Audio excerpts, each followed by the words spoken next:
Hoy vamos a hablar con Juan José Gómez Centurión. La verdad que para mí es un honor, ahora lo voy a sumar directamente. Héroe de guerra, héroe de la guerra de Malvinas, politólogo, candidato para la presidencia argentina el año pasado, líder del espacio NOS. Lo vamos a sumar a Juan José. Ya hay casi 700 personas del otro lado conectadas. Hola Agustín, Juan ¿cómo José, estás? ¿cómo estamos? Pero bien, qué gusto de verte tanto tiempo. Para que voy a subir un poco la No, pantalla. igualmente, mira, para mí antes que nada es un honor que, bueno, tener la posibilidad de tener este diálogo con vos. Estaba comentando muy brevemente porque acá se conecta mucha gente que no necesariamente es de Argentina, pero hacerle saber a la gente del otro lado que no es de Argentina, que estoy hablando con un héroe de guerra y además un héroe también de la política nacional, porque es quien se levantó políticamente contra el aborto y llevó adelante una candidatura presidencial con los medios en contra, con un vacío multimediático, militando en las provincias a pie. Así que bueno, para mí es un honor realmente.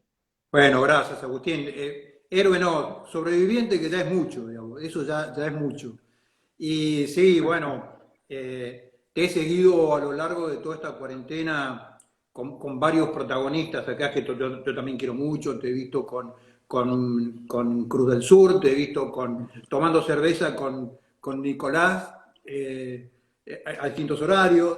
Te he venido Sí. siguiendo y ha sido un apoyo vos enorme en la patriada que empezamos el año pasado, que fue empezar a decir, en la Argentina hay millones de personas que no tienen una expresión política, que vienen votando desde hace años tapándose la nariz, démosle la capacidad y la posibilidad de que se expresen. Y se expresaron. Sacamos casi 3 puntos, casi Sí. 800 puntos sacamos en Argentina. Y yo ¿Cómo, ¿Perdón?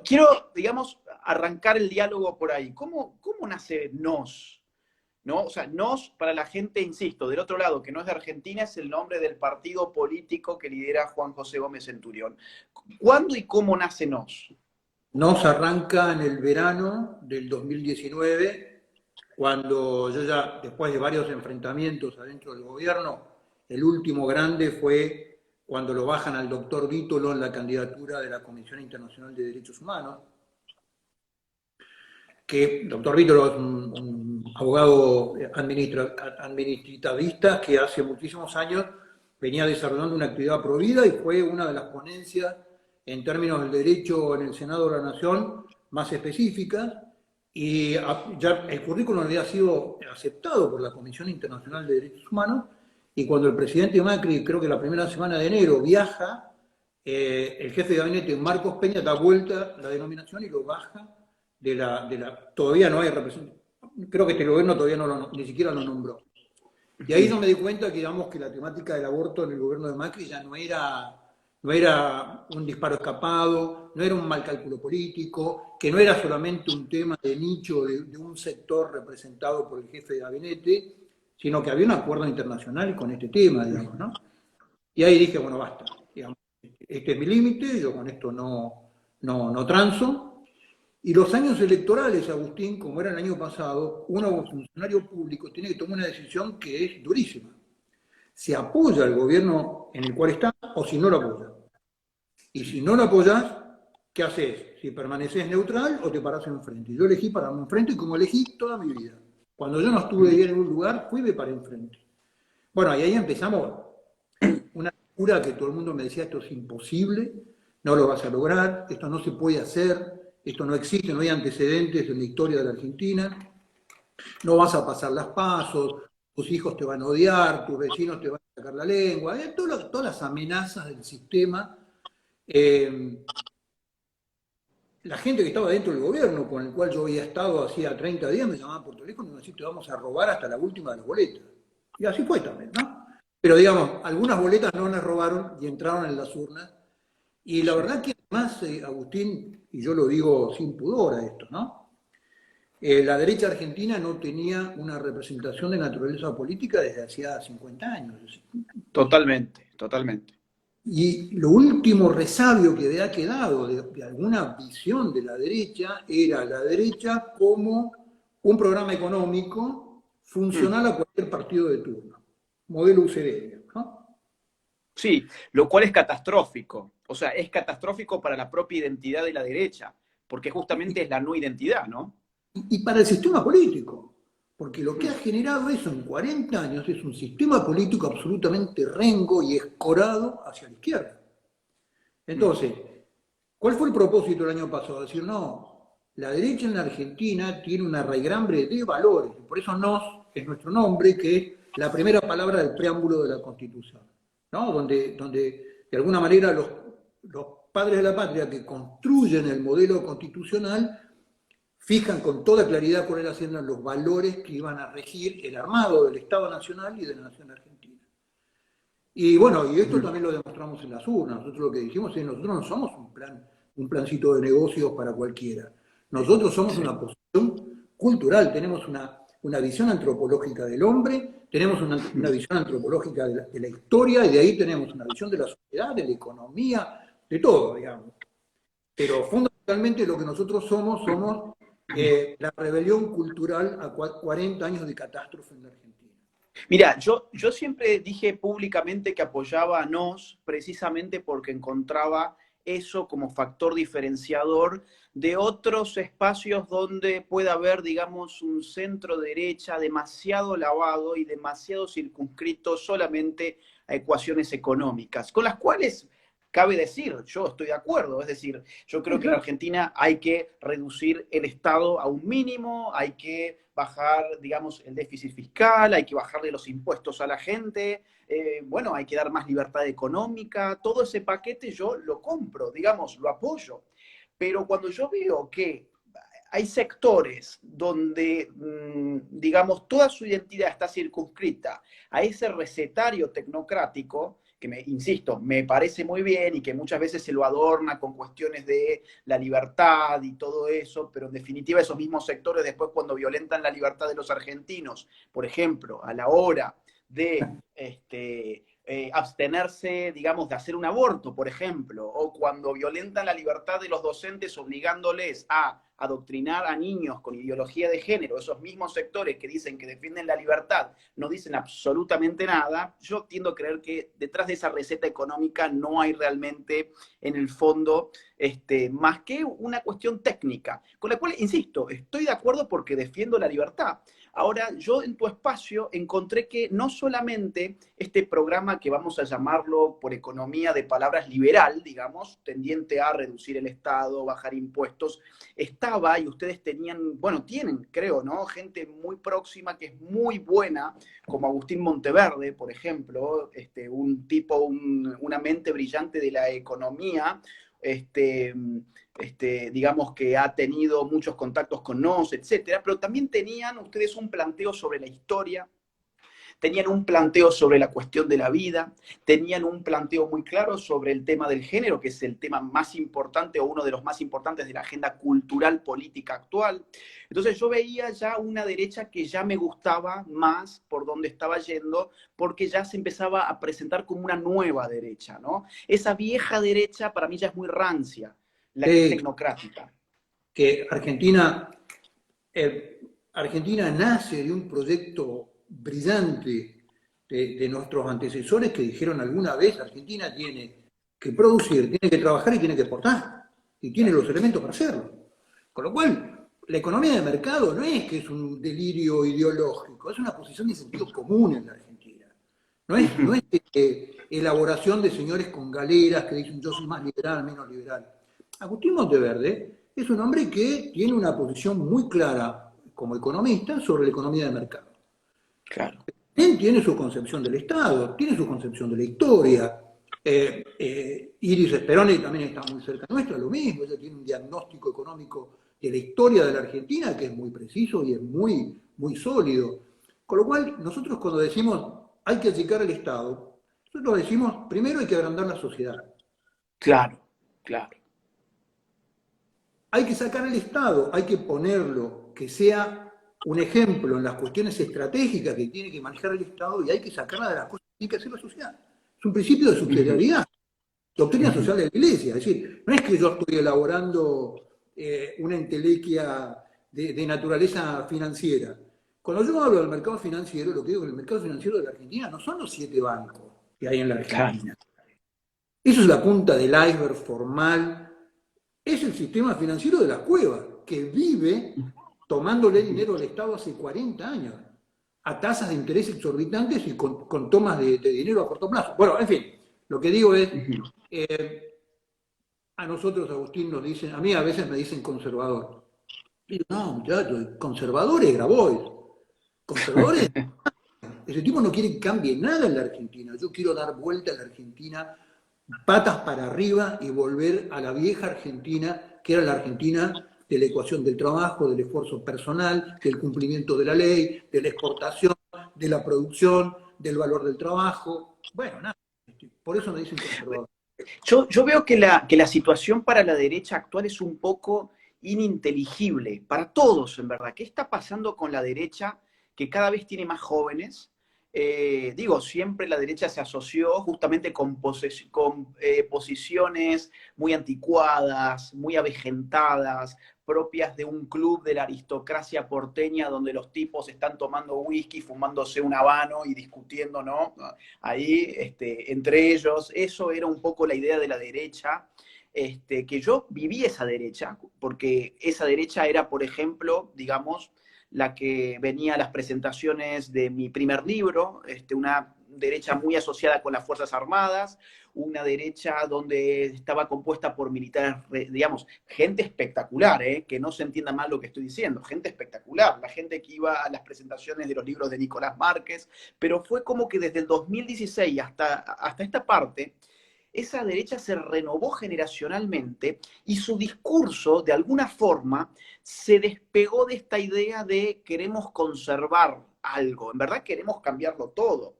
Tenemos obviamente puntos de referencia con un anclaje histórico, con una concepción del orden, que eso obviamente no se ha modificado, por eso yo no diría somos revolucionarios. De alguna forma somos reaccionarios, ¿no? Pero ya hay un tufillo rebelde dentro de esta derecha, de esta nueva derecha, no de la derecha de gráficos de Excel y de gráficos de barra. Esa derecha la verdad es que no motiva nada y a nadie, sino la derecha, digamos, que se está gestando ahora, como por ejemplo en España, que es donde yo estoy ahora, Vox. Vox, si vos te pones a ver, los líderes son personas jóvenes, tienen una militancia muy joven, ustedes tienen en NOS una militancia también muy joven, hay como una reactivación generacional, ¿no? Enorme. Y esto tiene que ver, Agustín, con varias cosas, ¿no? Tiene que ver también con un fenómeno mundial en donde el modelo políticamente correcto ha llevado al fracaso a países europeos, digamos, que era volcar una calecita, y los han destruido. Los han destruido económicamente porque, como escribía la otra vez, los repuestos de los tanques Leclerc de los franceses los hacen los chinos, no los hacen los franceses. Entonces, han destruido a los países económicamente, los han destruido moralmente, los han destruido culturalmente, con lo cual eso trae una enorme reacción. Y en la Argentina, el aditamento es que esto viene unido de 40 años de fracaso sistemático. Con lo cual, la gente empieza a ver, y sobre todo los jóvenes empiezan a ver, que adentro de este modelo de la revolución cultural, de este modelo progre que es corazón a la izquierda y bolsillo a la derecha, lo único que viene en la Argentina es más pobreza. Y es más abandono, es más desolación. Entonces, eso genera una reacción enorme. Y además, cuando a vos te pasa lo mismo, yo he visto tus conferencias solo con Nicolás Márquez, donde los chicos de ustedes los ovacionan como si fueran estrellas de rock, es porque se animan a decir lo que nadie se anima a decir. Sí, y sí. A mí en la campaña me paraba en la calle y me decía, mire, yo no lo voy a gustar a usted porque me viene el miedito, pero la verdad que yo le tengo que decir que lo que usted dice lo pensaba, yo no me animaba a decirlo. Bueno, digo, decirlo ahora, decirlo en la mesa, decírselo a tus hijos. Entonces, esto de ir contra el status quo, de ir frente a este modelo que además es tan tiránico, están tan metido en los medios, está tan metido en las redes, la gente siente un sentido de rebeldía al sistema instaurado que además es muy perverso. El sistema instaurado, Agustín, se basa en pobreza, aborto, bajada de línea, están todo en contra de lo que hemos aprendido de nuestros abuelos, todo. Ujú. No te- Juanjo, ¿hasta qué punto, digamos, el tema del aborto que vos me dijiste, acá había un interés internacional en que la Argentina legalizara el aborto? ¿Hasta qué Claro. punto tuvo, digamos, un punto de contacto con el crédito que ese mismo año le dio el FMI al Estado argentino? Porque si mal no recuerdo yo, en el apartado, en el apartado C del preacuerdo, había un compromiso asumido por el gobierno a cambio de ese crédito de generar el eufemismo, ¿no? De políticas de salud sexual y reproductivas. ¿Hubo en el FMI un intento por cambiar un crédito por aborto o de dónde vino todo esto? No, a mí me lo han preguntado un montón de veces y yo manejo la información que yo manejo, digamos, no es que tengo información confidencial y reservada, pero información pública. El garante del acuerdo con el Fondo Monetario Internacional fue Trump. Ujú. Y Trump no es un hombre que uno pueda sospecharlo de incluir cláusulas abortivas o trampas No. abortivas. Sí, claramente, el crédito del Banco Mundial, los 200 millones para el ministro de Educación y el proyecto de educación que era implementar la educación sexual integral, Ujú. esos 200 millones estaban condicionados a dos cosas. Obviamente que tenían que servir para la implementación de programas de salud reproductiva y leyes de salud reproductiva, y lo otro, que lo terminó haciendo el diputado Amadeo de Cambiemos, que dice que es católico, la famosa ley de obstetricia, que le permitía a las obstetras, a las parteras, a las comodoras recetar misoprostol. O sea, es el Claro. regalo de misoprostol como caramelo sin receta. Esa la sacaron Ujú. el año pasado entre las PASO, no, un poquito antes de las PASO. Pero era el crédito del Banco Mundial. Y obviamente a Finocchiaro, que era el ministro de Educación que implementa la educación sexual integral, lo pone seguramente o la Panenhut o lo pone el Banco Mundial, pero no creo que haya sido un condicionante para el acuerdo con el fondo. ¿Por Ok. qué es esto? Porque el garante fue Trump, digamos. Yo no creo que de la mano de Trump venga ninguna de estas piruetas con respecto al aborto. Ahora, Está qué claro, bárbaro. Sí. perdón, Digo, que los dos adelante, últimos. adelante, perdón. No, te decía que vos tenés muy claro, por ahí la gente no lo interpreta, la gente ve la política, sobre todo en la Argentina, como si fuera un ring de box, ¿no? Entonces esta cosa de Fernández versus Macri, la batalla final del bien y contra el mal, la política no tiene nada que ver con esto en la Argentina, tiene que ver con titanes en el ring, con personas con máscara que están en un bando y están en el otro, nunca sabés quién es el caballero rojo, la momia, son 20 tipos en la misma pelea, digamos, esto es lo que es. Y los dos últimos ministros de salud en la Argentina los puso la Organización Mundial de la Salud. A Macri y a Fernández le pusieron el ministro de Salud para que implemente el aborto.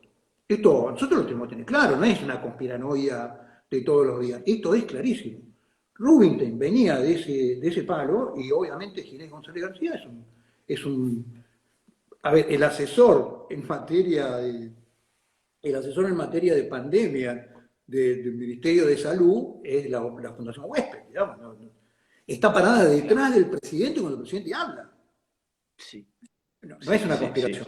Ahora, no, no, no. Y de hecho, para mí ya es innegable que acá lo que estamos viviendo es lo que la izquierda alguna vez denunció con uno de sus pensadores a la cabeza, uno de los más importantes, además de estos franceses que le dieron forma a lo que hoy podríamos llamar nueva izquierda, la biopolítica, ¿no? Estos tipos denunciando las políticas biológicas, la cuestión, por ejemplo, de ordenar la demografía de los países, estar pendiente de los índices de natalidad de las distintas naciones, tratar de generar una suerte digamos, de orden biológico que sea sustentable, entre comillas, para unos ciertos intereses de expertos que uno no ha puesto en el poder que tienen, que no se rigen por principios democráticos, que no se rigen por un sistema de equilibrio de poderes que se contrapesan como en una república, que no están atados a una ley fundamental como ocurre con los estados modernos de raigambre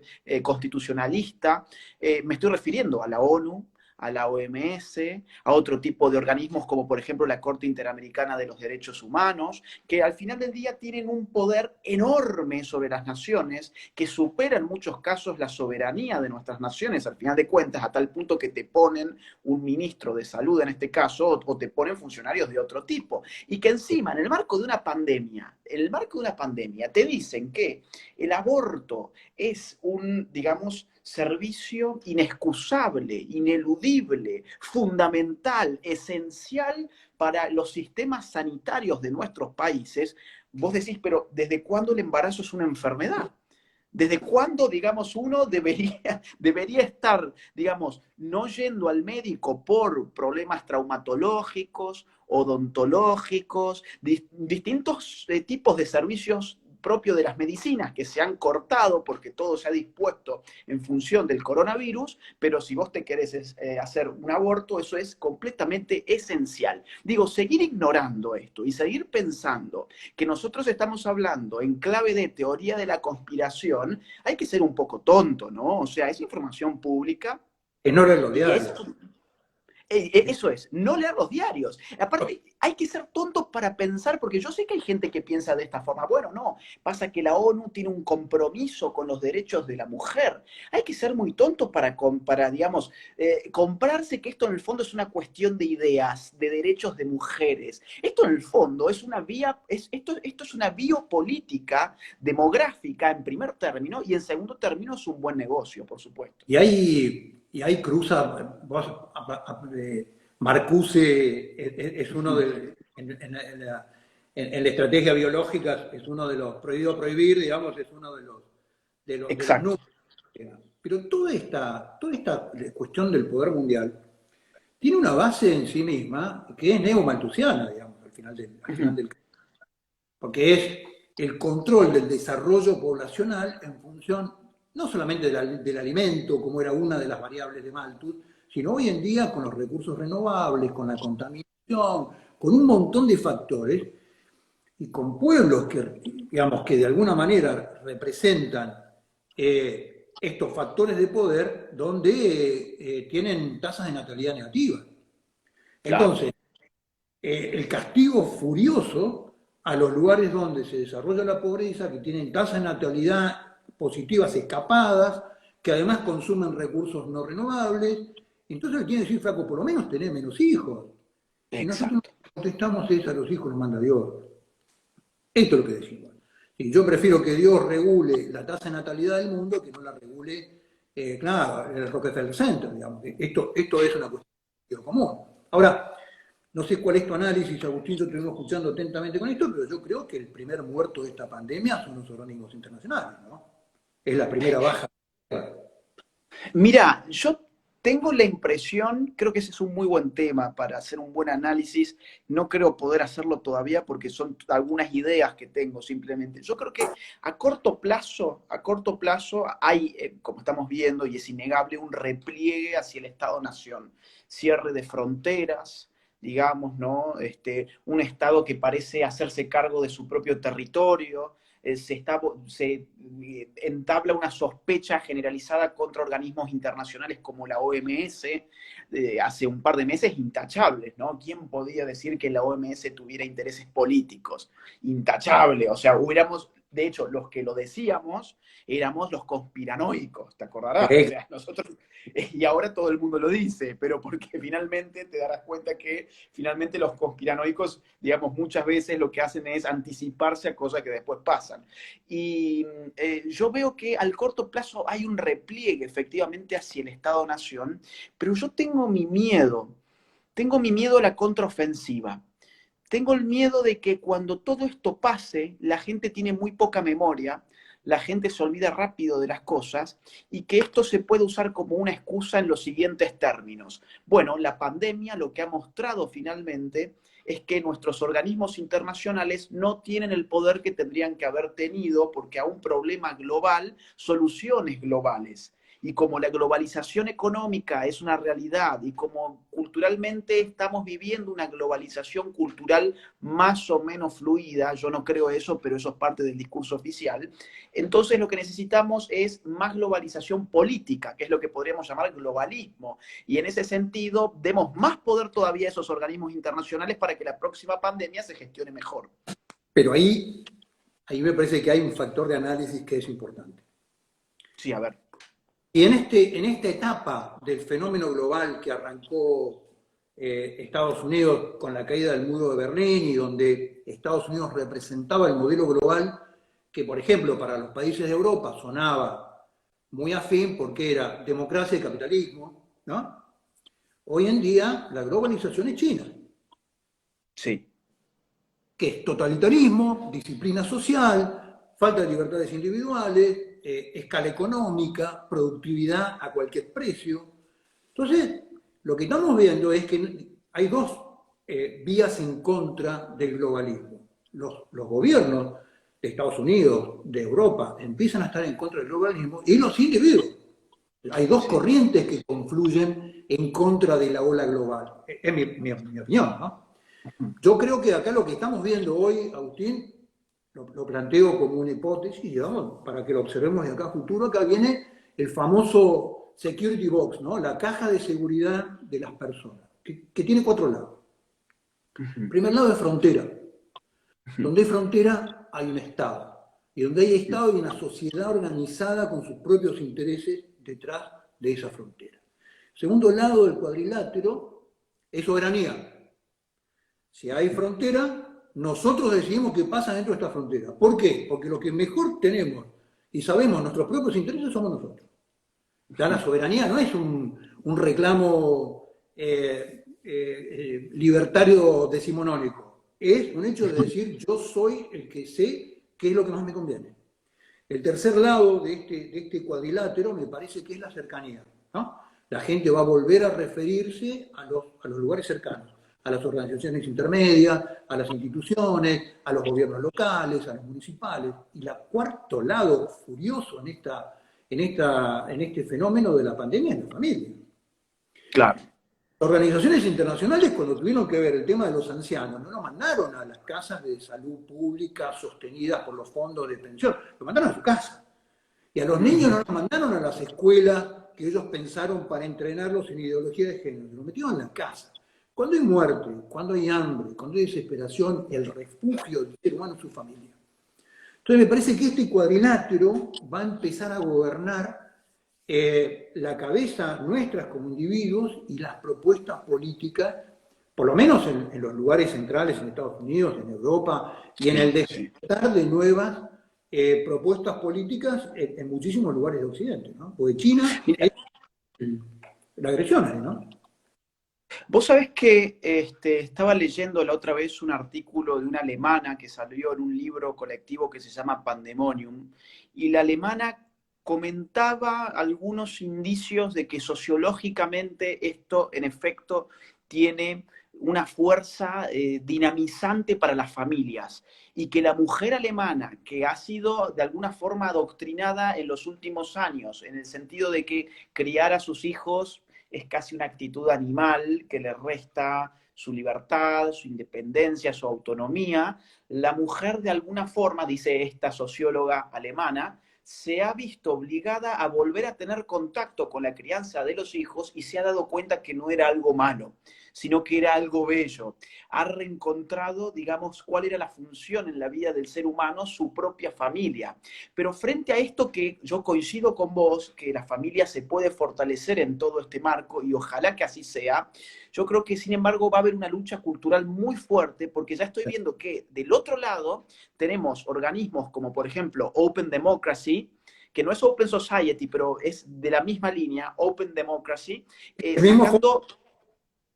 Sí, el mismo... sí, sí, sí. El mismo bolsillo, totalmente, sacando artículos, igual que los he visto por un montón de medios de comunicación también de Argentina, diciendo, por ejemplo, cosas como que la pandemia ha demostrado una vez más que hay que abolir con la familia porque supuestamente los niveles de violencia dentro de la familia estarían subiendo. Entonces se agarran de la cuestión del género para tratar de seguir combatiendo a la familia, aún en una situación donde tu espacio de contención es la familia, te guste o no te guste, es la familia, no es el Estado, no es el gobierno, no es ni siquiera tu vecino, es tu marco afectivo principal que es la familia. Y esa lucha cultural, yo ya la estoy viendo en los propios medios de comunicación de Argentina, porque creo que ellos mismos se la ven venir. A más familia, menos Estado. A menos Estado, menos parásitos robándote tus impuestos, diciéndote cómo educar a tus hijos, imponiéndote leyes antivida, y eso es un gran peligro para todo este lobby, ¿no? La pelea la van a intentar dar porque además le van a ordenar que la den. Y estos Sí. tipos son burkas. Los medios de comunicación, los periodistas, los políticos son burkas. Hace años que Argentina, el presidente es un gerente. Entonces, van a intentar dar la batalla. Yo recorro la Argentina, Agustín, y tengo contacto hoy, sin menos contacto directo, pero todos los días estoy en comunicación con toda la República Argentina y yo lo que veo es que la gente está harta, está buscando la forma de encauzar su hartazgo y de encauzar el fracaso colectivo en una dirección. Yo creo que de esta pandemia, el mundo va a salir con fuerzas muy renovadas en muchas direcciones. Yo veo que hay también un esfuerzo, en el caso argentino, por ejemplo, todo pareciera que estuvieran intentando hacer quebrar a las empresas, a todas las empresas y sobre todo a las más chicas que son las que primero quiebran, ¿no? Y están esforzándose de alguna forma para reventar las unidades productivas pequeñas, medianas y grandes de la Argentina. Y en ese caso, digo, cuando quien te va a salvar es el Estado, de alguna forma también se mina el valor de la autonomía familiar. Cuando vos empezás a depender de un Estado, que es el que te dice, bueno, mira, yo te pago lo que vos perdiste en estos meses, pero bueno, yo me hago cargo de la educación de tu hijo, te cambio, te devuelvo la empresa, pero no me jodás si yo le quiero enseñar ideología de género a tu hijo, ¿no? Parece Pero, ser como que... y ¿Sí? Agustín, me parece, en Argentina por lo menos, esta variable de chavismo caniche, digamos, es totalmente inefectiva. Porque el chavismo tiene su raíz en un país como Venezuela, que, por ejemplo, es productor de petróleo desde hace Sí, 50 años. El petróleo lo extrae el Estado, antes lo refinaba, ahora ni siquiera lo puede refinar, lo vendía y repartía la plata. Pero el Estado estaba en el centro, pero ya con los conservadores en Venezuela. Lo que hace claro. Chávez es inventar un modelo ideológico de un sistema político que funcionó así durante 60 años. Hasta que empezó a caer el precio del petróleo y hasta que los venezolanos empezaron a no poder extraer y no poder refinar petróleo. Eso en la Argentina de la pyme, en la Argentina del taller del gringo que repara máquinas en Juárez, eso es imposible. Eso es imposible. No lo podés hacer. Es más, ya ha habido una diputada impresentable que decía que iba a presentar el proyecto de las empresas que han sido ayudadas para que pasen a ser regenteadas por el Estado. Quieren meter directores, quieren meter ñoquis en las empresas. Esto es muy berreta. Sí, Nosotros sí. pensamos que en esto hay una gran conspiración ideológica. La conspiración ideológica y los genios están afuera. Acá en la Argentina las caras son muy berretas. Berretas para Argentina quiere decir de muy baja nivel cualitativo. Eso quiere decir berreta. Te voy a Por ahí, llevar, Juan. Sí, sí, perdón, ¿no? seguí, perdón. No, digo, van a intentar un montón de cosas, pero esto es puerta giratoria, Agustín. En la Argentina, con este tema de extender la cuarentena, que al principio todo el mundo lo aplaudió, hoy han desarrollado un músculo perverso en millones de personas en la Argentina que le da de comer todos los días las ollas del ejército en la calle. Entonces, el día que Claro. termine esta cuarentena, ¿qué es lo que van a hacer? ¿Cómo lo van a hacer? ¿Quién es capaz de gestionarlo? ¿con qué fondo lo van a gestionar? El nivel de emisión monetaria. En Argentina, por ejemplo, bueno, vos estás enterado de esto, te dicen, vos podés ir al supermercado a hacer la cola, pero no podés ir a un banco a hacer la cola. Tenés que pedir turno en el banco y decirle qué querés ir a hacer, y te mandan a una máquina que te dice, no, no tengo más plata, porque el día que se abra la cuarentena, la gente viene a sacar el dinero, digamos. El Claro. dólar, el dólar paralelo sube en forma estremecedora, la emisión monetaria del gobierno es salvaje, con lo cual cuando toda esta fiesta, que parecía que era la subida de imagen de un candidato, cuando en todos los países del mundo el primer año de gobierno la imagen del candidato sube, esto es mecánico, digamos. El primer año de gobierno vos tenés que empeñar el capital político que te dio el pueblo con el voto y hacer las cosas que después no puedes hacer. Y va a bajar tu popularidad en los primeros 2 años si vos haces un buen gobierno. Maquiavelo, claro. Son tesis de hace muchos siglos que yo no entiendo por qué el macrismo no las puso en práctica. Mirá a Bolsonaro, digamos, todo lo antipático lo hizo el primer año de gobierno. No, es un ABC de la política. Yo me acuerdo cuando estaba en el gobierno, 2016, 2017, me decían, mirá cómo sube la popularidad de Macri, y decía, muchachos, siempre sube. Es absurdo medirle la popularidad a un presidente los 2 primeros años, no tiene sentido, digamos. Es un indicador que no te sirve. O sea, en medio de una gripe, en lugar de medir la fiebre, estás midiendo colesterol. No te sirve el indicador, digamos. Es otro indicador que tenés. No, no. Hemos hablado un poco sobre los medios, pero me gustaría meterme un poquito ahí, porque es un tema gris. Es un tema, digamos, si vos te fijás, a los medios se los llama el cuarto poder, pero en verdad no es un poder constitucionalmente, digamos, instituido, ¿no? Pero a veces me da la impresión que tienen más poder que los poderes constitucionales. El tema de los medios de comunicación, te voltean a un funcionario, te voltean a una persona que está electa, te ponen a alguien como candidato, te bendicen a alguien, te demonizan a otro, te silencian. Digo, en tu caso, por ejemplo, vos tuviste que hacer una campaña política y supongo que de entre todos los candidatos, el menos agradable para los medios de comunicación tenés que haber sido vos. Y viendo cuánto espacio te daban en los medios de comunicación, digo, confirmo esa sospecha, ¿no? ¿Cómo has vivido tu relación con los medios? De forma muy conflictiva, digamos, muy conflictiva. Yo represento todo lo que los medios odian. Quiero la patria, soy militar, combatí por este país, creo en los valores, con lo cual, digamos, estoy afuera de cualquier modelo de negociación con los medios. El día que nosotros pasamos las PASO, el domingo, el día lunes, ni Clarín ni Nación, para ellos ninguno de los dos había pasado las PASO. Lo decían, fueron 6 candidatos que pasaron 5 y a mí no me nombraban. Entonces yo Me acuerdo, durante todo el año. Ahora, pero bueno, ahí ya, por ejemplo, digo, tenés un poder como medio de comunicación, o sea, un poder tal que ni siquiera le estás informando a la gente cuáles son los candidatos a los cuales puede votar. ¿Cuáles son los candidatos que pasaron las PASO? ¿Cuáles son los candidatos que pasaron las PASO? Si a vos no te incluyen y vos superaste el piso que necesitabas superar para pasar las PASO y los medios de comunicación no informan eso, digamos, lo que están haciendo es un atentado contra la democracia directamente. Pero, Agustín, yo llamaba por teléfono a periodistas, no ya solamente de medios gráficos, de medios televisivos, que todos los días avisaban que yo me había bajado, una semana antes de las elecciones. Entonces le decía, ¿pero quién te dijo? No, bueno, me dijeron, ¿pero quién te dijo? ¿Cuál es la fuente de los jugadores? ¿Por qué no me llamaste a mí? Una cosa, una pelea totalmente desigual. A ver, ¿qué es lo que pasa en Argentina? En Argentina tenés 2 segmentos de medios de comunicación.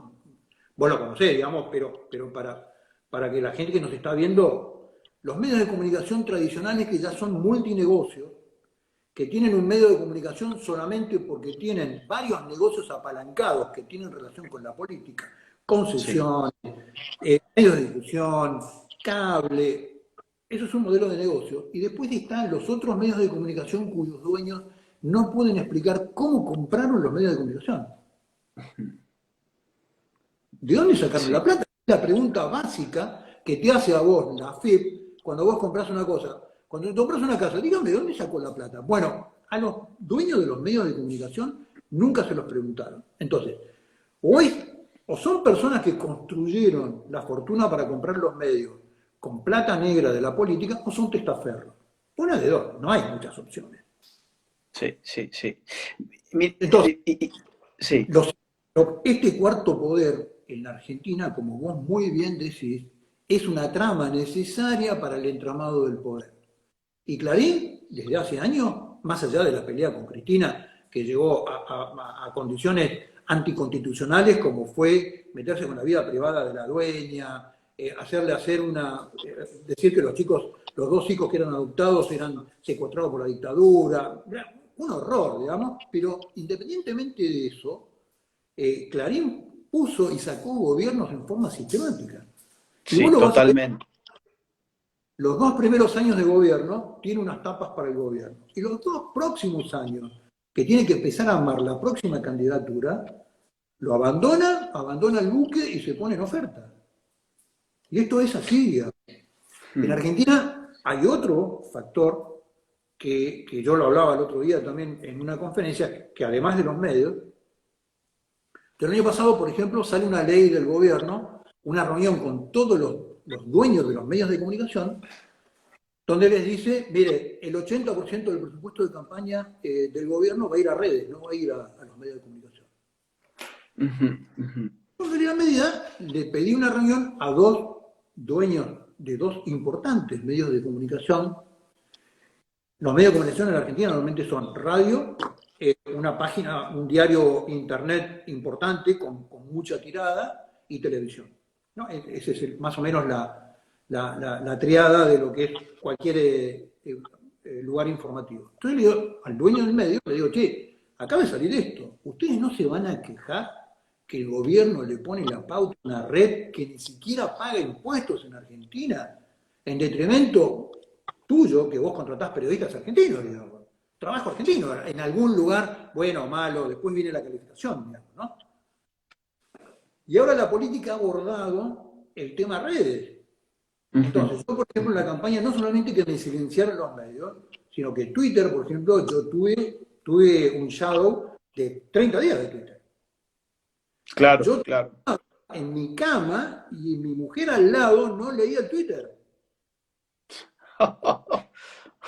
Digo, Y bueno, o sea, digamos, quedaste sin redes sociales y te quedaste, bueno, aparte, obviamente, sin el acceso a los medios tradicionales que se supone que tienen un peso específico para la política enorme todavía, cada vez menos, pero ¿pero qué todavía tienen quiere gran decir peso. esto?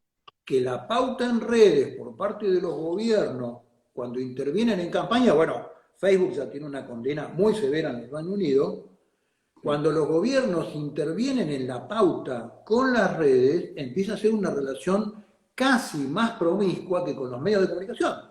Porque los medios de comunicación por lo menos están en tu país y vos les ves la cara al flaco que es el dueño. En las redes se factura, qué sé yo, en algún lugar del planeta y acá ni siquiera pagan impuestos. Entonces digo, las redes que nacieron en algún momento como un factor absolutamente socializable de la información y del acceso y del diálogo, y qué sé yo, hoy, manejada la pauta por gobierno, guarda, porque estamos con una herramienta de control tremenda, ¿no? Tremenda, y sobre Sí. todo en la política. Y yo creo que la gente, a ver, acá hay un tema que a mí me parece que es fundamental, ¿no? Digo, si los medios de comunicación en Argentina no se sostienen si no es por el dinero estatal, y el dinero estatal no viene de otro lado que del bolsillo de la gente, de alguna forma cuando los medios de comunicación desinforman, están traicionando a aquellos que pagan su salario, ¿no? Que son aquellos que pagan impuestos. Entonces, digo, porque la idea, por ejemplo, y esto va a sonar muy políticamente incorrecto, lo estoy pensando un poco en voz alta nada más, digo, la idea de hacerle un cacerolazo a un periodista, por ejemplo, ¿no? Uno va y le hace un cacerolazo a un político. ¿Por qué le haces un cacerolazo a un político? Bueno, porque vos le pagas el sueldo y el tipo no cumple bien su función, genera un daño para el país. Un periodista, ¿hasta qué punto vos no le estás pagando el sueldo con tus impuestos? Si su medio de comunicación no puede sobrevivir si no es con el concurso de la ayuda estatal. ¿Y hasta qué No. punto no le hace un daño enorme a la democracia y a la sociedad cada vez que desinforma, por ejemplo, no diciendo que vos pasaste las PASO? Un atentado directo contra el orden democrático. Y ahí vos estás hablando de pauta oficial, ¿no? es toda una dimensión del tema. En los últimos 40 años en Argentina ha habido periodistas que han vivido del subsidio de la CIDE o de la Agencia de Inteligencia en forma sistemática. Que son cajas negras. Periodistas que hace 35 años tenían los zapatos gastados en un diario a la noche escribiendo funeraria, hoy viven en el Pacheco Golf y juegan al golf en Escocia. ¿Dónde sacaron la plata? Sí. ¿Cómo tienen lo que tienen? ¿Cómo viven en el Palacio Estrugamú? ¿Cómo hacen? ¿Cómo hicieron? Todo lo que hemos laburado durante toda una vida nos fue bien y pagamos impuestos. Sí, pero ¿cómo la juntó para tener ese estándar de vida? ¿De dónde la sacó? Eso es plata negra. Entonces, uno de los manipulitis que necesita, uno de los nunca más que necesita la vida argentina son los medios y los periodistas. Pero no en términos políticos, en términos de censura, en términos de decir, señoras, recapaciten sobre lo que hicieron en los últimos 40 años, ¿no? Por eso el factor de control sobre los medios, a ver, yo por ejemplo, puedo tener una mínima simpatía en la idea de que los medios son una basura como lo tenía en su momento esta idea el kirchnerismo allá en los tiempos del 2014, 2013, ¿no? Pero el problema era que el kirchnerismo no planteaba un control social de los medios de comunicación, sino que planteaba un control estatal. Lo que el kirchnerismo quería no era la verdad en los medios de comunicación, sino una mentira en función del poder del gobierno. Entonces, eso no tenía ningún sentido. Lo que yo creo que hay que empezar a plantear no es un control estatal de ninguna forma, porque eso es un arma de doble filo. Quien gana el espacio. Es peor el remedio que el... Totalmente, totalmente. Ahora, ¿cómo se supera? Porque, bueno, si no es con el Estado, ¿cómo hacemos para controlar? Bueno, ahí es donde ya el espíritu republicano de la gente, el espíritu incluso comunitario y un espíritu ciudadano, ¿no? De responsabilidad política que va más allá del día que vas a la urna y pones tu voto.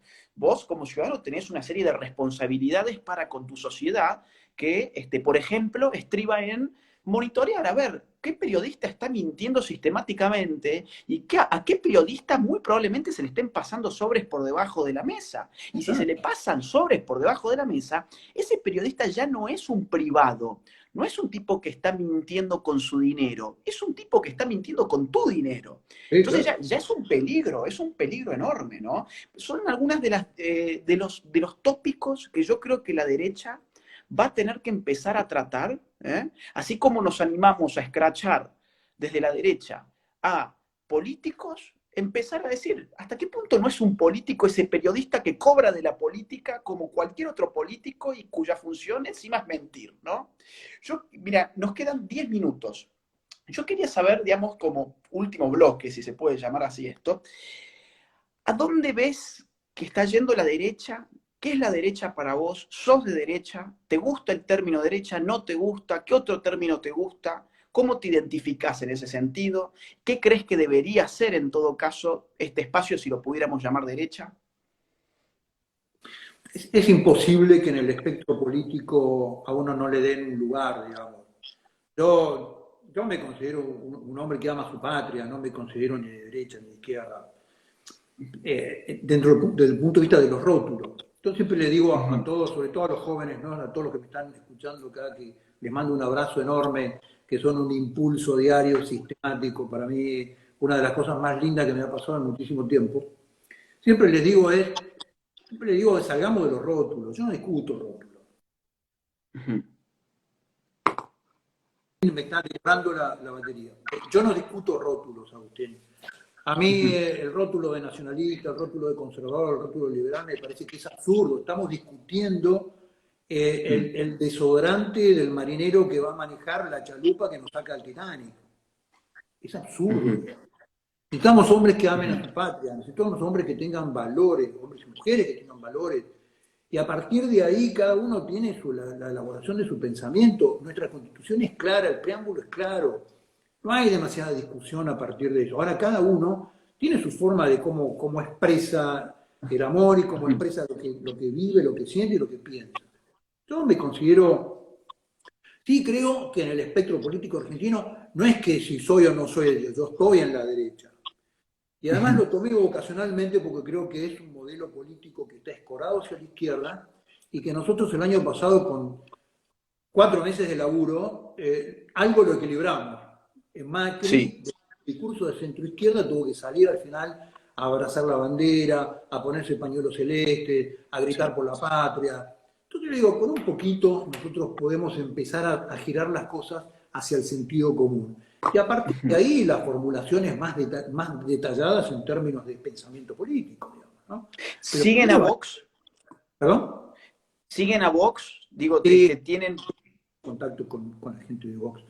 Me gustan mucho, tenemos nuestra diferencia. En general, todo el mundo me dice, pero ustedes, ¿por qué no van a hacer una reunión? Le digo, la gente de derecha no somos internacionalistas. En general, Es no verdad, tenemos, es verdad.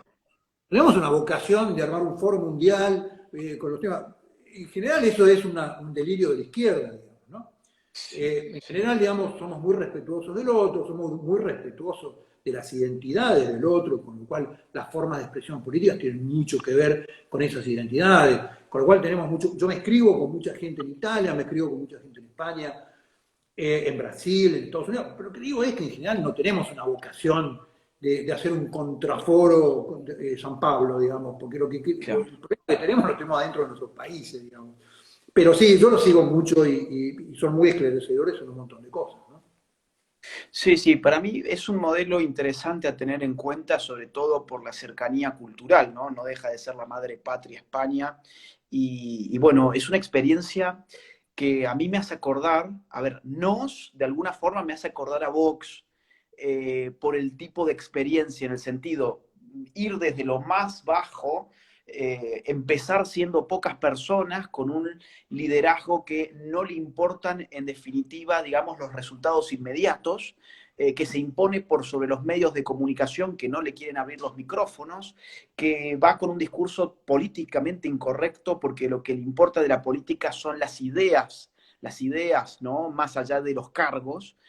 No vive, digamos, de la política, sino que lo que planea es vivir para la política de alguna forma. Y Vox ha tenido un despegue fenomenal que ojalá digo que la matriz pueda ser comparable, porque Vox en muy pocos años se convirtió en la tercera fuerza nacional en España. ¿M? Y Abascal empezó parado sobre un cajón de madera con un megáfono hablando para 10 personas, ¿no? Pero ahí, Agustín, yo siempre le digo a toda mi gente, ¿no? La primera elección nacional Vox sacó 68.000 votos. Ah, Nosotros sí. sacamos casi 800.000. O Hmm, sea, en el mismo escalón arrancamos en el tercer piso, digamos, ¿no? hmm. Entonces lo que digo es, la fuerza de lo que nosotros estamos diciendo en Argentina es enorme. Enorme. Yo he recorrido el país en micro, Agustín, subiéndome en un bus y bajándome de los lugares más insólitos de la Argentina, y a vos la gente te escucha claramente cuando hablas de Dios, cuando hablas de la patria, cuando hablas de la familia, cuando hablas de los valores, cuando hablas del trabajo. Te para, te mira y te escucha. Sí, Entonces, lo que sí, yo sí. digo es que yo tengo una enorme ventaja frente a todo el resto del espectro político. Y nadie la puede igualar esa ventaja. Mi ventaja es que yo no soy el proyecto. Claro. Entonces, a mí me importa cero perder 700 veces por 10 millones de votos. Cero me importa. Porque yo no soy el proyecto. Con lo cual, Ahí dicen entre los mensajes, dicen que llegaste, por ejemplo, a Corrientes en micro, o sea, no sos un tipo que se anda subiendo a un jet privado y que va a hoteles 5 estrellas para hacer sus proclamas políticas. Te has recorrido casi a pie la Argentina, ¿no? pero además porque no tenía plata, si alguien me hubiera pagado el avión, te juro que Dios que hubiera subido. Sí, claro, claro, claro, claro, No claro. tengo que viajar en micro, hacía como 40 años que no viajaba en micro, pero no tenía fondos. Entonces, la ventaja nuestra es que nosotros no somos el proyecto. El proyecto es lo que viene. Y el proyecto son los jóvenes. Y el proyecto son la cantidad enorme de jóvenes que tenemos que todos los días cada vez es más grande. Y que cada vez están más convencidos. Y son los que el año que viene van a ir a inundar los consejos deliberantes, van a ir a inundar los parlamentos provinciales y van a ir a inundar la Cámara de Diputados. Y el 23, Juanjo, sí, nos perdón. quedan 5 minutos y quiero cerrar con un tema que me parece súper importante. Hubo mucha gente, incluso dentro de los ambientes pro vida, que en su momento decían, no, no, no, esto de NOS es una mentira, esto ha sido armado por Macri, lo que quiere Macri en verdad es un plan de poner a un Provida ahí que después se va a bajar para darle todos esos votos a Macri. Bueno, eso obviamente ya sabemos que no pasó, porque vos no te bajaste, o sea, no sé de dónde se sacó esta información que afectó mucho a los grupos Provida, los dividió, y eso a veces pasa cuando uno compra las famosas fake news que existen, y a veces se introducen fake news dentro de los propios espacios para demonizar a las personas que están haciendo una patriada, como fue tu caso, que dijeron de vos que eras un agente de Macri al servicio de su poder, de cara a las elecciones, etc. Y por otro lado, lo otro que se dijo cuando no te bajaste, claro, como ya no podían seguir con ese cuento, el cuento fue, bueno, pero después de estas elecciones se desarma. Esto es, bueno, algo que Juan José lo hizo para ahora y el tipo ya se va a ir a hacer sus cosas y se acabó. Pero yo veo que no sigue. ¿Cómo sigue Nos? Sí, y además, lo divertido es que los mismos mamarrachos que decían que yo era un armado de Macri, después me dijeron que yo era funcionario de Fernández. Porque me ha permitido... Eso te faltó. No, Sí, sí, sí, sí. la gente que me conoce se da cuenta que yo cuando digo voy, voy, y no tengo vuelta. Cuando tenía 20 años estuve así en la guerra y no tuve vuelta. Y nunca, nunca di vuelta. Nunca me bajo. Me puede ir bien, me puede ir mal. Los resultados son producto de otra cosa. Pero, ¿cómo sigue, no? No siguen 100 dirigentes a nivel nacional que en el mes de diciembre, que yo quería tomar un descanso, me dijeron, no, armemos un partido. No, bueno, esperemos el año que viene. No, armemos el partido. Y ya tenemos presentado de los 24 distritos, tenemos 19 juntas promotoras y tenemos 13 distritos ya presentados en la justicia y en el 2021 con 24 distritos, elecciones donde la gente va a poder armar su candidatura, va a poder votar por sus candidatos y va a poder después expresarse políticamente en las urnas para poder inundar los sistemas legislativos con esto, con sentido común, con amor a la patria y con el ir hacia los, no es volver a los valores, es ir a los valores que hicieron grande este país. Este es un poco nuestro llamado.